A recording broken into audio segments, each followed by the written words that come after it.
Hey everybody, welcome back to the 68th episode of Taps and Patience. I am AJ with Audacity Micro here with Harrison of Precision Ingenuity.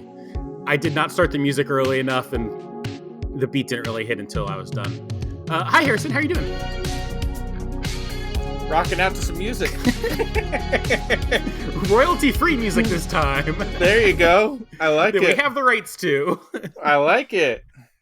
Nice. Next time I'll start it earlier before I hit record so we can get more of the meat of the music.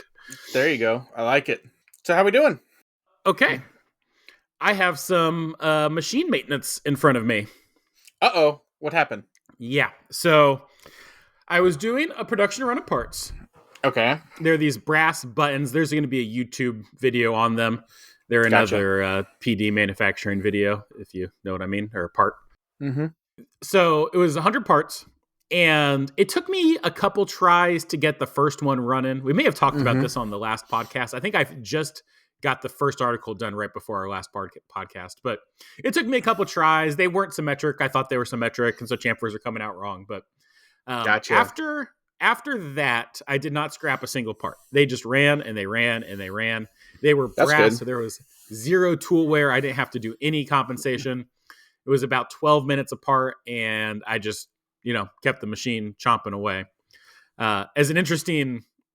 This job was a little bit interesting for me because most of the parts, like literally probably 75% of them were machined after like 10 o'clock p.m.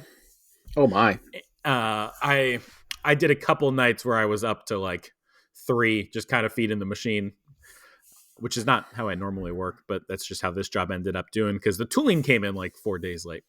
But anyway, when I went to bed last night, I thought I had 2 parts left that I had to machine. It was like I had 1 piece of stock left that needed to be fed into the machine, and then there was 1 half finished part on the machine.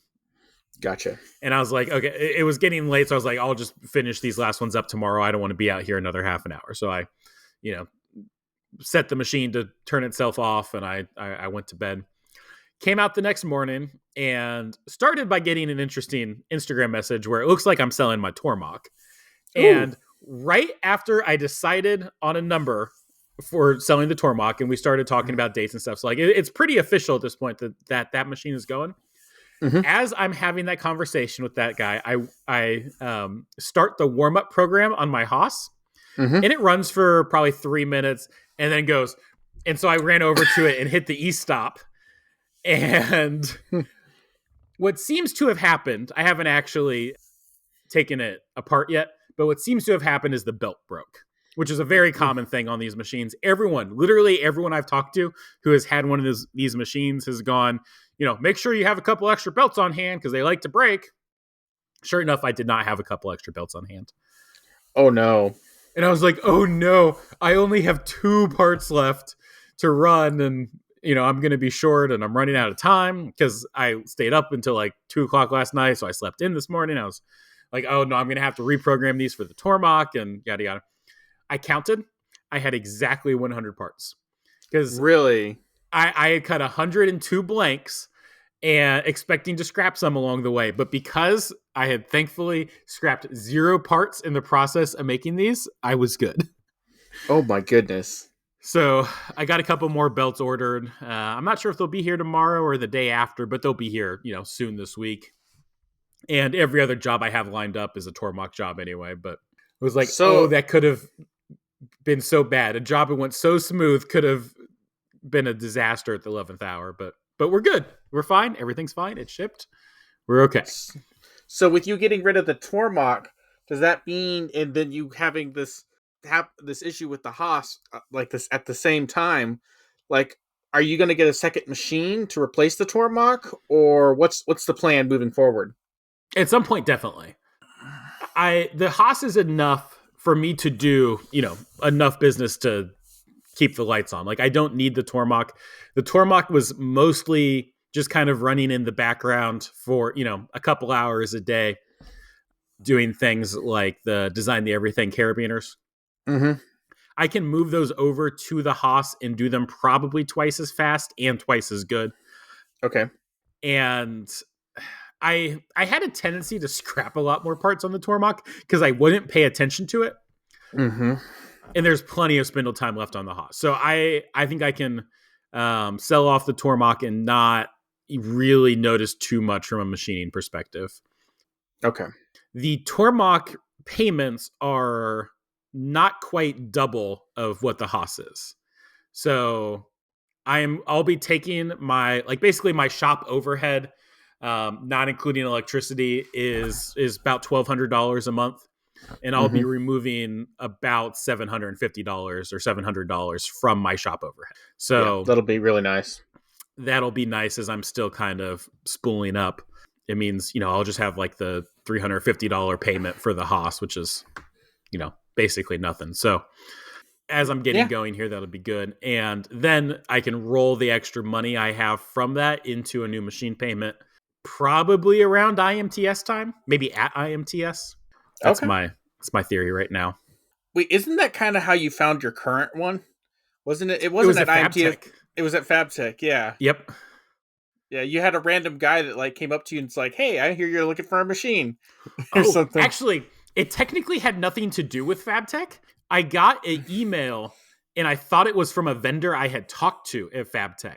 But Oh, it okay. turns out that it was just an email. Like I had, probably put an RFQ in for some other machine at some point, and the guy, they found one for me, and so they sent that to me. And I called them because I thought it was one of the vendors I talked to at FabTech, but I couldn't Mm. figure out which one it was because it turns out it wasn't any of them. But then the guy who I was talking to happened to also be there. And so we were able to go off and meet, even though we were both just like visiting. Like he wasn't actually a vendor at FabTech. So That's yeah, that's how that hilarious. happened. It's just That's a hilarious. comedy of, well, not a comedy of errors, but a comedy of coincidences, Mm-hmm. a symphony of coincidences. Oh man. Well, good stuff. Last time we talked, I mentioned my machine not Yeah. showing So up. how's that going in the new shop? So I'm running out of things to do. I'm to the point now where progress on the shop is slowing greatly because I was expecting to have a new machine. And so once I have a lot of stuff that needs to happen after the machine gets installed. Mm-hmm. And so I'm kind of at a standstill there for the most part. We're doing odds and ends here and there, but there's not much I can do until the machine gets installed. Yep. We don't want to move the shop over because I don't want to pay twice for rigging because the plan is to have it all done in one day. Yep. And so that kind of means that all my old equipment is staying at the old shop until the new machine shows up because it was kind of scheduled to happen at the same time. And then I don't have a whole lot of work because I've been clearing my plate off. So For the basic move. for the move. So basically I'm in a situation now where I'm going to have about 2 weeks of twiddling my thumbs trying to figure out what to do to fill my time before the new machine shows up. Zometry? Maybe, I'm not Take an sure. easy part or two? Yeah, those never work out. There is no such thing. It's funny because it's true. No, I mean Or I'd be. Go I'm ahead. sorry, I was gonna say, or if they do work out, it's because Xometry paid you $4 per part. Yeah, exactly, exactly. No, yeah. The only time isometry parts don't work out is when you have all the tooling on hand, and you're like, "Oh, I'm just gonna fit this in because I gotta order this other specialty tooling for this job, so I'll just get this one done." And it breaks all the tooling that you needed for the other job and makes it a rush. Been there, done that. Drove to hour and a half to go drop it off at FedEx. So, oh It's really goodness. that far for you to go to FedEx? If I want to have it at a 7 o'clock delivery ship out, Oh man. because I have to go to where I'm at. I have to go 3 towns over, and then it's on the far side of the town of the third from where we're at, and so it's I'm like, yeah, it's bad. I'm so spoiled. We have a 7:30 FedEx that's 8 minutes from me. Oh, I hate you. Yeah, it's I really really do. nice. Though I don't have. I was almost late on this big job because it was a UPS, not a FedEx label, I did not Oh, realize it until the label was printed. And UPS closes half an hour earlier. so I really wish Xometry. That's my number one complaint about Xometry is that I don't know if it's a UPS label or a FedEx label until I print it. That's my Hmm. number one complaint. I was like, can you guys tell me what this label's going to be so I can prepare? I have only ever seen a UPS label from Xometry one other time, and that was because the their system would not generate a label for me, and I had to go through their support. So I just assumed that like FedEx was, their API or whatever was broken. So they sent me a UPS one. But this one was off of their website and definitely threw me through a loop. I've had enough of their FedEx ones that it's it's annoying. And then the other annoying part is that we don't actually have a FedEx store in my Hmm. town or in the next town. Once I said it's 3 towns over to get to anything that's official FedEx, and that's anything official as well. And so we usually end up dropping it in one of those drop boxes. Hmm. But sometimes you can get the FedEx people to pick it up whenever they drop packages off, but you have to have it done in time. And Yeah. sometimes they won't do it if they're FedEx Express and this is a FedEx ground package. And oh, it's really annoying. But Yeah. We're lucky to have, like, I have not a UPS store or a FedEx ship center, whatever they call them. We have like their hubs nearby. yeah, So you're basically walk up to a warehouse and there's like a teeny tiny little office that's like literally smaller than my room here, and you put it on the counter and they scan it there. yep, yep. So got to figure out what we're gonna do there. I'm probably gonna try to go hit a bunch of local shops because I want to get more local work. Hmm. And so I've got a list of stores. And here's a question, I guess, that I'd be curious to see how people do this or what's the best method. But I've got a list of companies that I would like to go drop a business card off with. But going to the front door and like talking to the receptionist has never worked at any company.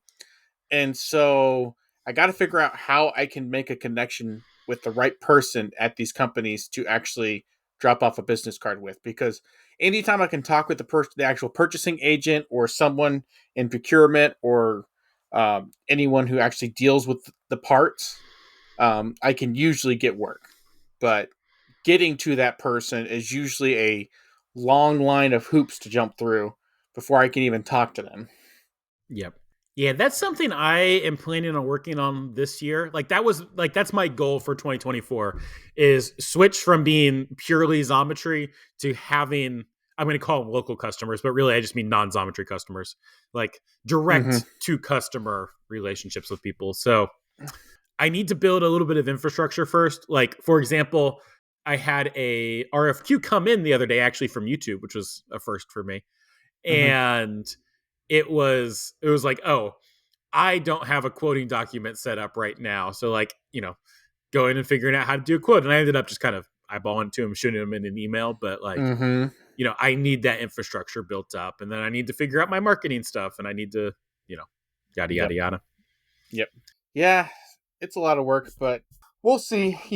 Usually when I run into these situations in my business, it usually ends up being a plus over a minus that things shake out the way they do. And so I'm waiting for that silver lining to show up that says, this was a good thing that your machine was delayed. Yeah. so, so I will say, I did read a comment on the video, or that you pointed it out to me, I think, that someone said that we shouldn't be making machine payments on a machine we haven't received yet. And I do agree with that. I guess my only question, and I haven't reached out to Haas yet, or haven't really complained yet, because we had money on hand to cover it because we were expecting that to happen. But I mean, we bought the machine back in October, and we've been delaying receiving of the machine. So I guess that's the part I don't understand. I'm not 100% sure on is if they are ready to deliver, ready to receive, and they've been waiting for a few months on us to be able to receive it. Is that why the payments are starting up? I'm not sure. So Yeah. I I don't I don't know. know. I'm just speaking to the air at this point, but we'll definitely probably reach out at some point and talk to them, especially if we do run into any issues with the machine once we receive it. Because that's definitely a good criticism of don't make payments on a machine if you don't know that everything's working properly. So Yeah. I definitely, this is the like probably one of the first machine payments of this nature that we've ever had. So we'll see how it goes.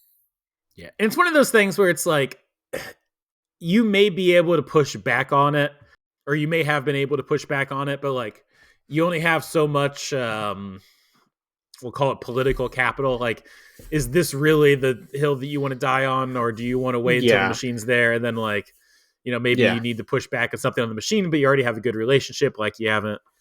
Yeah. I don't know. Yeah. Yeah, and that's kind of the way I look at it. They've already kind of delayed payments because we haven't received it, and so them starting up after we're into a new year and we haven't received the machine. They've been waiting on us. It just so happened that it didn't work out with the shipping company, which is I don't think they're directly affiliated with Haas, but I think they're just a subcontractor that does the delivery. So it's not even Haas's fault. I don't think that the machine isn't here, but and the shipping company has been nice because they haven't been charging us storage for it. Hmm. But it is really annoying that it got delayed 2 weeks. So Yep. I don't know. It's just kind of a bad situation where it's not the end of the world. There's definitely worse things that could happen.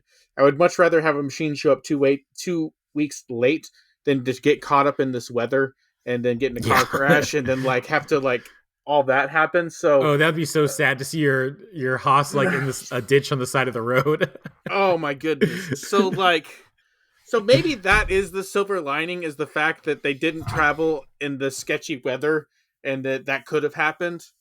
Maybe that is the silver lining to take away from all of this, but we'll see. I don't know. You never know what could have been in these situations, and I just try to Yeah. have a positive outlook that, hey, you know what, my machine is at least safe from this weather and these conditions, and I've seen a lot of videos of vehicles careening off the side of the highway because of the black ice and some of the snow and stuff that's happened during the time when it would have been shipped. So you never know. Yep. Try to take the good with the bad. So we'll see.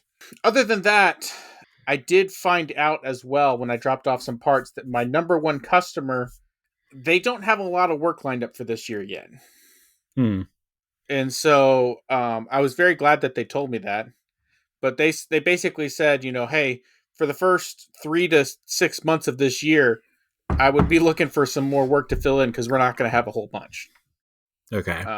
And so basically, they had a lot of orders from 2021 that they were working their ways through last year, and so basically they've had a lot of backlog that they've been working through, and now they're all caught up, and they have a couple more machines they're working on for this year. I think 5, but that should only last them like 3 months, and then they're going to be all caught up again. So they have talks. They're in talks with companies. They're working on getting more work, but they're kind of slowing down, and so I need to try to find some more work. And I've been wanting to, like, that was always part of the plan, was to find more work. Hmm. And it's not like my old customer is like having any problems, and or will have any problems in the near future, but it'll be problematic for us if we don't get more work. And I always have Xometry to fall back on, and that's something Yep. that we're probably going to lean on. But I would like to have more options than just those major two. So, and I have a bunch of small work here and there, but it's small work. Like, there's my major customer and Xometry are like the biggest two cash flow streams that I have at my disposal right now, and I want to get a couple more. Yeah. So we'll see how it goes. But I mean, I will say this: even though it's kind of scary in that sense right now for us, the new shop is just it's taking the company to a whole nother level. Like, it's the type of it's the type of building and setup where like I feel like I want to bring customers in, parade them through the facility, and be like, give us work. We're the Yeah. real shop. So that's exciting, and I'm looking forward to that. Yep. That'll be huge for you guys. Yeah. So I think that alone, especially if we can, like, me and Weston have already been in talks, like, if we can embrace automation and get like a cobot in there, that company that we went and toured in Rogers, they have people come through multiple times a month just to kind of look at the automation side, and they're not a job shop. And so if we can bring the robots in, I know that's gonna like, having the latest technology is going to act as a form of advertising to have other people Hmm. come and look at our shop. Yep. And so that could bring in more work just by having the equipment there. Even, I don't know how effective it's going to be. I have grand ideas as to how effective it can be or will be, but the advertising aspect of it, I think, is also an element that I'm really looking forward to if we go down that route in the near future. Yep, it's just one more thing to set you guys apart from your competition because it doesn't sound like Exactly. there's a lot of automation in your area.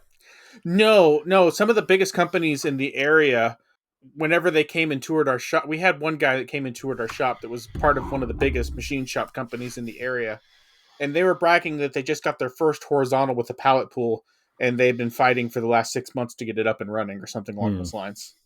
And Yeah. so, like, and they're a company that makes literally thousands of the same part, you know, a month. And so, like, a horizontal system for them is kind of like the minimum level of automation when you're making literally thousands of the same part. Like, that's the simplest automation you could probably set up. Like, it's kind of like the bar feeder of lathes, Yeah. I feel like, because it's usually not to say that horizontals you couldn't set up in the job shop space. I think that you could, but it would be a lot more challenging. And from the type of machinists that it sounded like they hired, out of the box thinking and fast setup and changeover times did not sound like something that would happen often. Yep. It would be an accident rather than planned. Which So, when you have a horizontal, you can have like 8 different setups, ready to go in a yeah, pallet pool. But yeah. But you'd still have to plan out your jobs if you were doing like a bunch of different types of parts yeah, and whatnot, or high mix, low volume. it's also So basically just a very expensive Pearson system at that point. yes, yes. hmm So, but anyways, so that's kind of what's going on in my world. Beyond that, don't got a whole lot going on. Our old shop is kind of in shambles because it was planning for a move and then it didn't happen. So we've got boxes and crap Yeah, everywhere. I understand that. So, and we have one or two jobs that we're planning on being the first jobs in the new shop that I can fit in, but it's not much. So Mhm. we'll see if I can get those jobs done this week. And then it'll probably be a lot of computer work. There's honestly probably a lot of computer work that I've been putting off that I can catch up on as well. But there's not going to be probably a whole lot of machining this week or work on the new shop this week. So we'll see what happens. Yep. Let's see. I have a couple of jobs to do. I have one really easy one to do tomorrow. It basically, you've seen those command hook things that you hang up on your wall. Mm-hmm. It looks like one of Mm-hmm. those, like almost exactly like one of those, but it's made out of steel. So I got to make a couple of those tomorrow. That's basically the big thing. Then I have one that kind of looks like a tuning fork that's due on Friday. I think it's only 2 pieces of that. Other than that, like I haven't really been like watching Xometry too closely or anything because I was caught up in this big production job. So I need to be going and looking for some work now. Yeah. Hopefully that RFQ, or excuse me, that quote I sent the other day will come back with an order. Yep. But I guess if none of that stuff comes back, worst case, I do some infrastructure work. Yeah. Um, Yeah. so maybe Well, start calling companies or something around here. yeah. Yeah. Well, that's just how it goes. There machining, it seems like there's a lot of ups and downs. At the beginning of the year, seems like it's slow for everyone. But I'm sure in August of this year, we'll be looking back going, man, what was it like at the beginning of the year? Because I am swamped now. Yeah. So that usually seems to be what happens. The first half of the year is scarce, and then it just kind of picks up as time goes on. Yeah. So But I mean, it's not terrible to be able to take some time and focus on like your internal processes and stuff. yeah. So I was thinking about quoting, and I'm kind of considering talking to Paperless Parts. It's a Oh, little really? bit expensive, but It's and a lot of bit maybe this expensive. will it's a lot of bit of expensive and maybe this will attract the wrong kind of customers, but I'm thinking if I am doing a bunch of social media and YouTube again, like anything to lower the barrier entry of getting quotes from people who are watching that stuff, and Mm-hmm. for someone to be able to, it's basically like a Xometry style interface on my website Mm-hmm. for them to come in, just upload a file, and like a couple minutes later get a quote back. Mm-hmm. That's what I was thinking. I don't think it's worth the money, but Yeah. I was considering it. Yeah, I've looked into it. It honestly, there needs to be something like paper. I mean, because like you can honestly kind of use Xometry as like a paperless parts to quote Yeah. things, and so like what they're offering and the cost, I feel like there needs to be a lower tier entry level just to get people Mm. in. That's one thing that, like, when I look back at like Fusion kind of dominates the market, and they started off as like a free system. And I'm not saying that they need to go free, but I am saying that, like, something like Paperless Parts, if they could have a tier that was in, that $100 to $200, under $300 a month range, they Oh, would get a I thought they were $200 a month. Am I wrong about that? no, no. Oh, okay. No, if they were $200 a month, we would have them already. Okay. Well, so like I said, I had not talked to them, and this was like some random Google result that I saw. How much are No, they? I think they're like 600 or 700 a month. Oh yeah, there's no way that's happening. Even $200 would It be was absolutely pushing it. it was basically a machine payment, is like Okay. whenever we factored it, or like whenever we were looking at it, because paperless was the same price, if not more expensive than Pro Shop, if I remember correctly. Oh yeah. Okay. No, I'll that's have to not don't even remotely possible. Yeah, don't quote me on that. Maybe the pricing has come down some, but I have talked to them, and I remember whenever I talked to them, it came back way more expensive than I was expecting. So, and then it was still like the onboarding for Paperless Parts was like 5 or 6 grand, because of like how Hmm. they set up their like they work with you for like a month or two to get the quoting system to match up to what you would expect. And so if you don't even have your own quoting system figured out, I don't know if Paperless would actually be a good fit, honestly, because they need to look at your how you quote things, and they set up Paperless to quote like you. So if you're not even Okay. quoting from the beginning, they might have default templates they can go to, but yeah, Well, I will. my theory was why set up quoting twice? Just set it up Yeah, once. yeah, and But maybe yeah, you yeah, yeah. can. Maybe you can. Like I just know that they tune it to how you quote from my talks with them, and there was a setup fee because of that. Okay. Because you can have it quote to where, like, because what it can do is it can look at the equipment you have, and it can quote it based on how easy it would take you to do it with your equipment, Hmm. kind of a deal. And whenever you look at a quote, it says it would be like, oh, it would take, you could do it on this machine, it will take this many hours, and yada yada yada. Like, it can do a lot of really cool stuff beyond just quoting the parts, I believe, if I remember correctly. It's been probably 6 months since I talked to them, though, so they could have a lower tier package now, for all I know. But anyways, I've looked at them. I've looked at Pro Shop. Probably going to end up with Pro Shop at some point. It's kind of the direction we're going. We'll see. Yeah. I still don't feel anywhere a need for anything near an ERP. My Airtable document is more than enough at this point.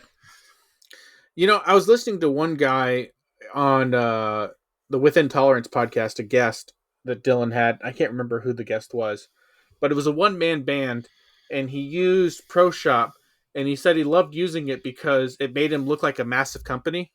And he Hmm. said, although if anyone ever looked over the documents, they'd see that my name was on every single document, Yeah. because it'd print out all these formal documents and, like, material certs, and I forget what it was, but he did work for, like, I don't know if it was ITAR or AS 9100 or something like that. He had some stuff that he was doing, and that was of those certification levels, and ProShop managed all of that for him, and it just put his name on all the official paperwork. Yeah. So it's just kind of funny. Yeah. And something else I'm going to say I'm going to start looking into this year, not try to do, but start thinking about this year is ISO 9001 or similar. Because a lot of the Mm-hmm. stuff that I want to do is like I think the parts that are what I want to take are more medically than anything. Mm-hmm. And for medical, it sounds like to even get your foot in the door, it's ISO 9001, or there's some kind of more medically equivalent of that. I don't remember what it's called. Again, this is something I haven't even looked into yet. Yeah. So, So, speaking of, like, expensive parts that require all kinds of certifications, my dad is a pilot. He's a private pilot for a big company around here, and they had a plane that they were flying that hit something and damaged a rim. And he a he rim, asked me this like because, like a like tire rim. like a tire rim on a multi-million dollar jet. Mm-hmm. Okay. And he's like, you guys are a machine shop. Like, you kind of understand parts and things. He's like, guess how much a replacement rim would cost? And I'll ask you the same question you asked me. Guess how much $20,000. more? Really? Try by like a factor of 6. Wow. Like $120,000 for a Can I rim. just make one of those parts a year? That's what the quote came back was 120,000 for one new rim for this jet. That's wild. Yeah. And so like they send it off to a repair shop who's going to try to repair it for like a third the price, but that's still an insane amount of money. That is. And What is? so How like does a plane bonk a rim? I don't know all the details. Don't they know the planes fly? It had to do it hit something on landing or something. I don't know what it was, Yeah. but something happened. They damaged the rim. I mean, it didn't hurt the plane. It didn't hurt anything. It might have even been, I don't know if it was flying or taking off, or they might have been rolling around taxiing it for all I know, and then did something to it. It wasn't serious enough that like the accident was not the concern, it was the rim. So for all I know, they scratched the paint off of it and they want to get it touched up, and they just wanted to see what a new one cost. Yeah. I don't know. Also, planes are big and heavy and move really fast, so it probably wouldn't take that much to cause some damage. But regardless of that fact, just the cost of one rim on that plane just kind of blew everyone's mind. And so my dad was like, so you guys want to get in the plane rim making business? I was like, I would love to for that price. Yeah. What kind of like certification would you need for like to do that kind of thing? I have no idea. I don't even know. I know in the next state over, right across the border, about an hour from me, there's a lot of machine shops that do aerospace work that are certified in that kind of work. And I know that because the company that the local company I do a lot of work for, they reached out to a lot of those aerospace companies to try to have them make their parts. And the quotes that came back were so high, they're just like, yeah, no. Like, you guys want aerospace money for these parts, and that's not what we're looking for. So it's just a whole nother world. And a lot of shops, at least around here that I've talked to, are scared of aerospace work. And it's one of those things where it's like, man, as long as you do all the proper paperwork and make the parts to print, I don't feel like there's a lot of risk, because you're not responsible for stuff that happens unless you like really screwed up and like tried to hide something. So I don't know. We'll see. I would like to get into a bunch of different industries, though. I mean, the same thing could be said with medical or any of that other stuff as well. That's kind of that same ilk space. But we'll see. I'd like to be one of those higher tier shops. I don't know. Did I mention on the podcast about the machine shop that closed down? I don't remember, which is sad because we recorded like 4 days ago. Yeah. I don't recall. Just a short story. There was a machine shop that closed down, and I heard about it, and I got an opportunity to go tour it just to kind of look at some of their stuff. They ended up getting bought out by someone else. But in my walk through the shop, they were definitely like one of the lowest level of machine shop that could exist. You know, they produced a lot of parts, but the quality and the inspection and the equipment that they were using was from like the 70s, 80s, 90s era machines. And I mean, some of the parts were really cool, but a lot of the parts, you'd look at them and they were, simple spacers, bushings, things of that nature. And the machine finish and tolerances, like there was no inspection area. The guys that are making the parts, they have, they're putting them in boxes and packing them up to be shipped out type setup. And so with like no overhead or oversight that I could see from just what I could pick up on. And it just, I don't want to be one of those shops, because they're looking, their customers are looking for, I want to get that part for 5 cents. I might want 10,000 of them, but it's only 5 cents a part. And Well, yes, I would love to have some type of work in that realm.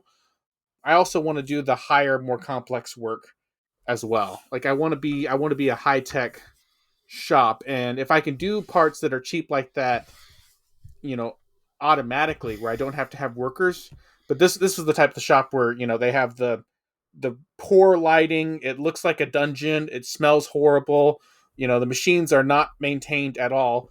The maintenance that they keep is if the machine is running, it's fine. Yeah. so, so that's their maintenance schedule. Their preventative maintenance is if a machine dies, you stick it outside and let the elements take it.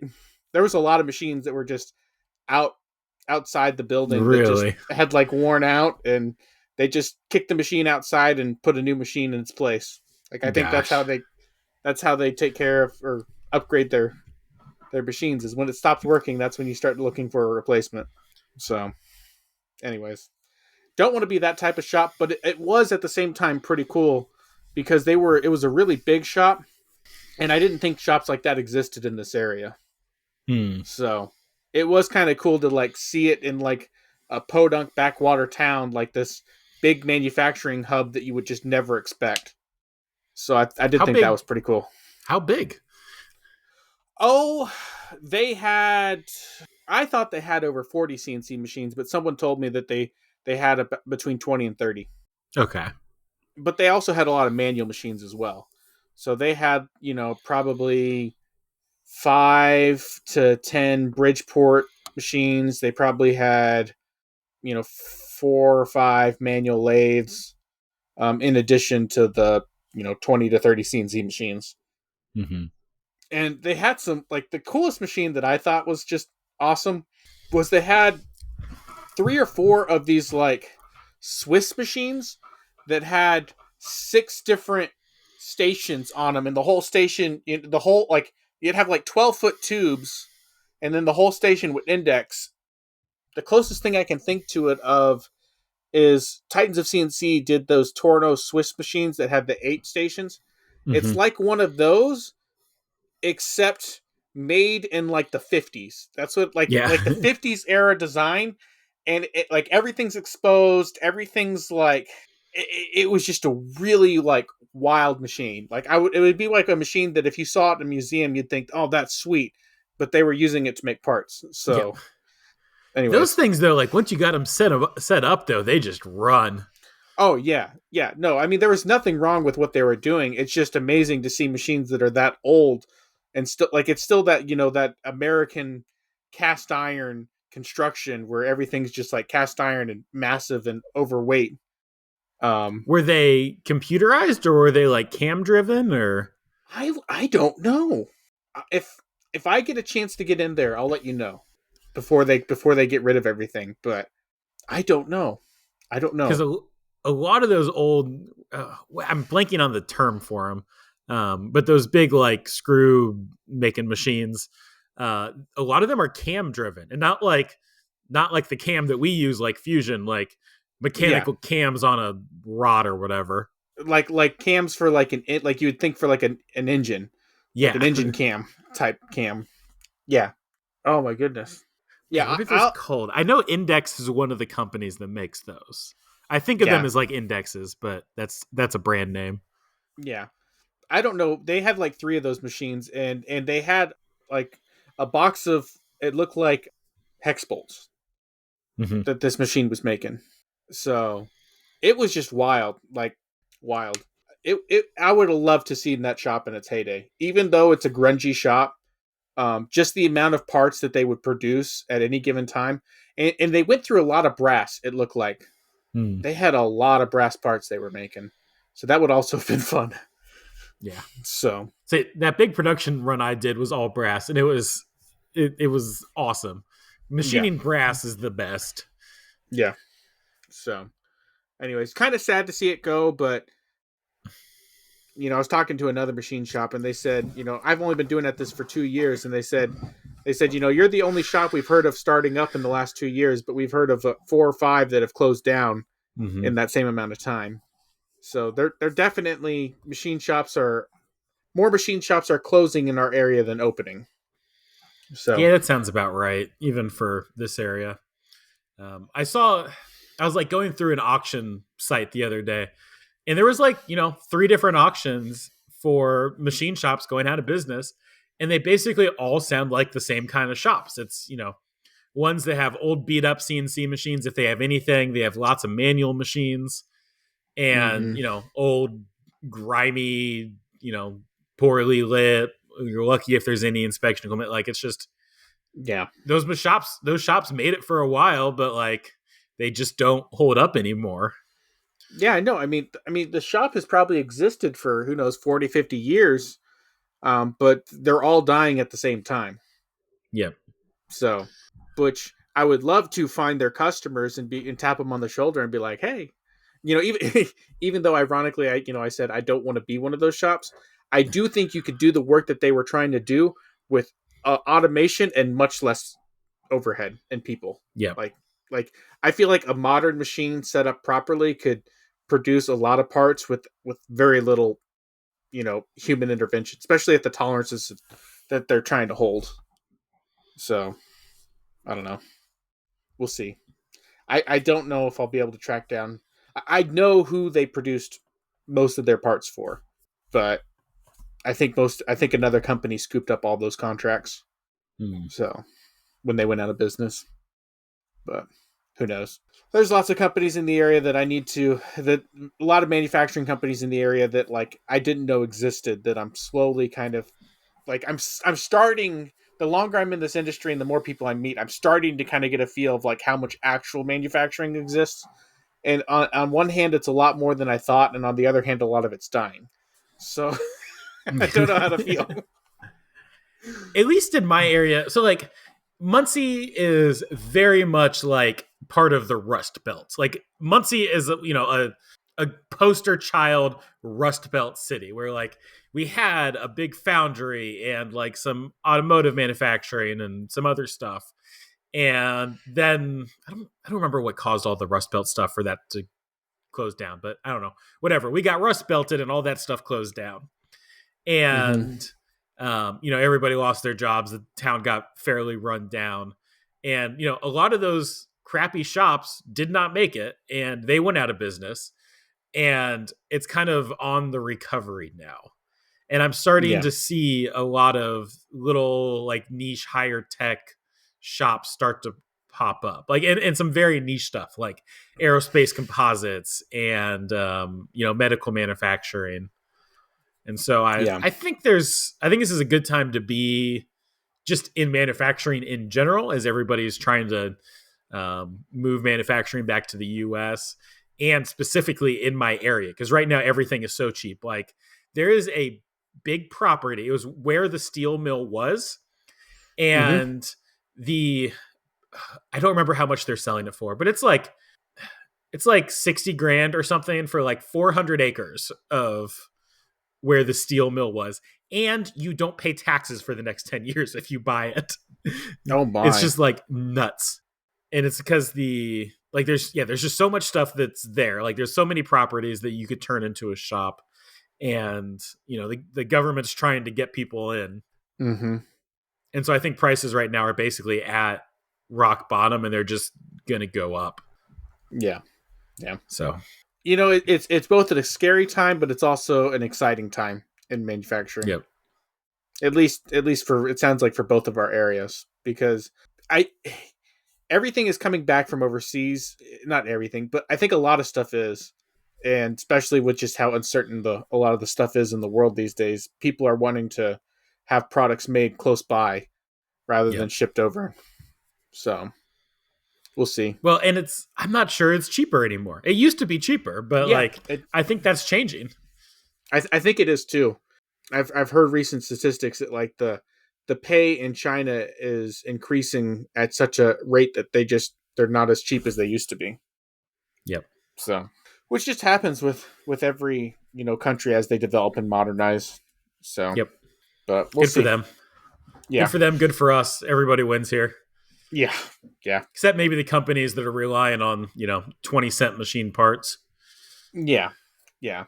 But even I mean, as much as some people love and hate Titans of CNC Machine, there is something to be said about, getting after it and making parts faster than anyone else, just to get your prices down and still Yeah. have high margins on your hourly rates. Hourly rates, excuse me.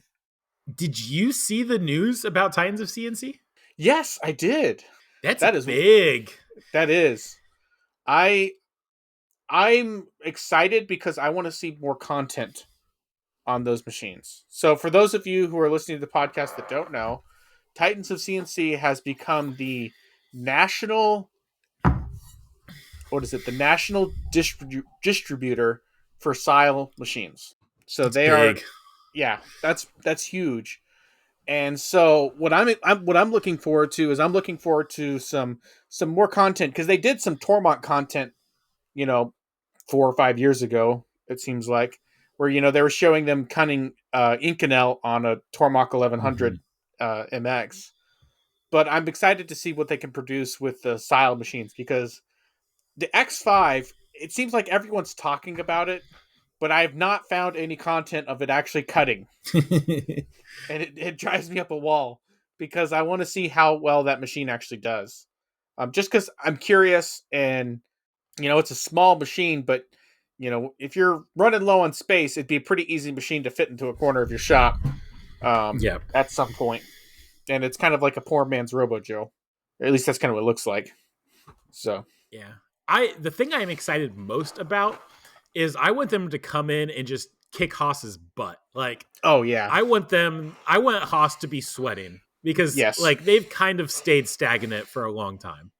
yeah, Like they'll and throw out a new weird machine every now and then, but they they haven't really had much competition. well, and Sile is working on a 5 axis machine, Mm-hmm. so I'm ready for that machine to get released and to just shake the whole market. We may not shake the whole market, but for sure shake Haas because that UMC 350 they made. While I don't think it's as bad as everyone else let on, the pricing on it was absolutely horrible. Like if that machine had come out at with all the options that it had at like the 80 to $90,000 price point, I think it would have sold like crazy. Yeah. But I mean, as it stands, how they price that thing, you could basically buy a DT or a DM and throw a 5 axis trunnion on it and basically come out cheaper, I think. And so it was just dumb. It was dumb. Like if you're making an all-in-one machine, make it cheaper than the hybrid thing you can make on your own. Yeah. Or at Like least better. yeah, yeah. So anyways, when that happens, I think that'll really shake up the market because I Yeah. don't think there's really a competent all-in-one 5 axis machine under 100,000 that exists in the market, right? I mean, yeah, there's the Pocket NC Solo that speaking of machines with no content around them. Yeah, And even that that is a very specific machine. Like that is not you would not yeah, buy that machine for the same thing that you would do on a UMC 500 or 350 or whatever. yeah, yeah. As exciting as that machine is, it's still pretty expensive. And the thing is I understand where that expense comes from because they're not a big machine manufacturer like Haas is these days. Like Yeah. they're building their reputation, they're growing.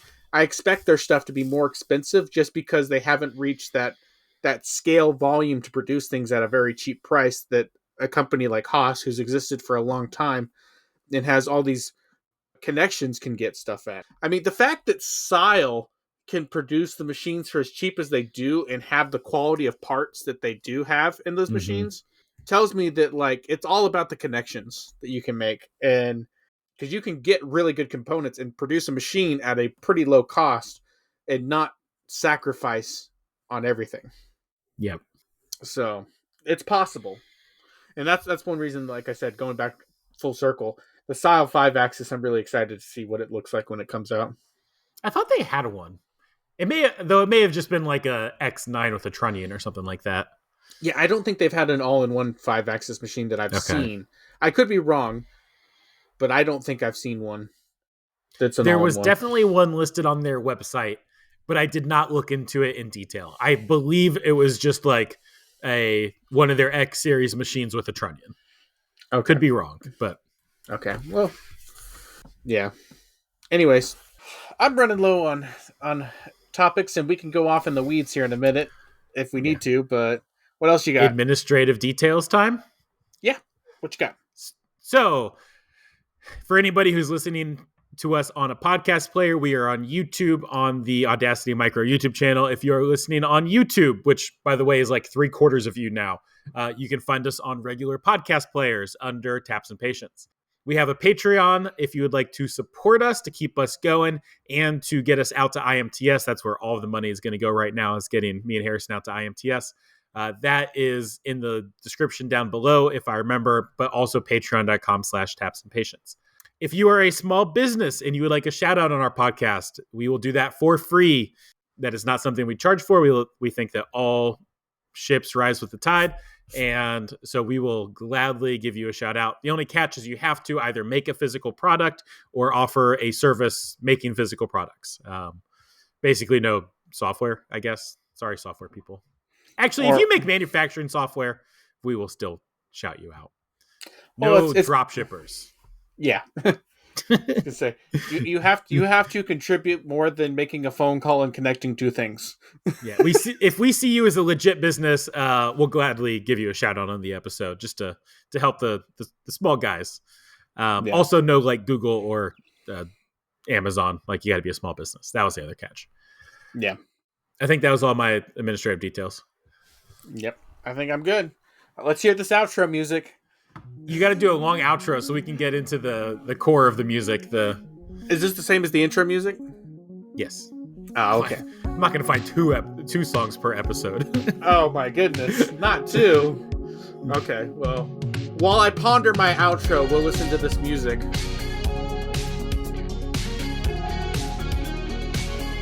Is this like an 80s vibe? Yeah. That's what we said we were going for. Because the first one ended up being kind of 80s music, and so we had to continue that thread. Mm-hmm. Yeah. It's a good one. All right, guys. Well, we appreciate you guys listening to this week's podcast of Taps and Patience. Please like and share with all your friends. And to all of our new followers, we appreciate you guys checking in with us and listening, and hopefully you enjoy and learn something. This is Harrison with Precision Ingenuity signing out with AJ from Audacity Micro. I don't like this song as much as I thought I would like this song.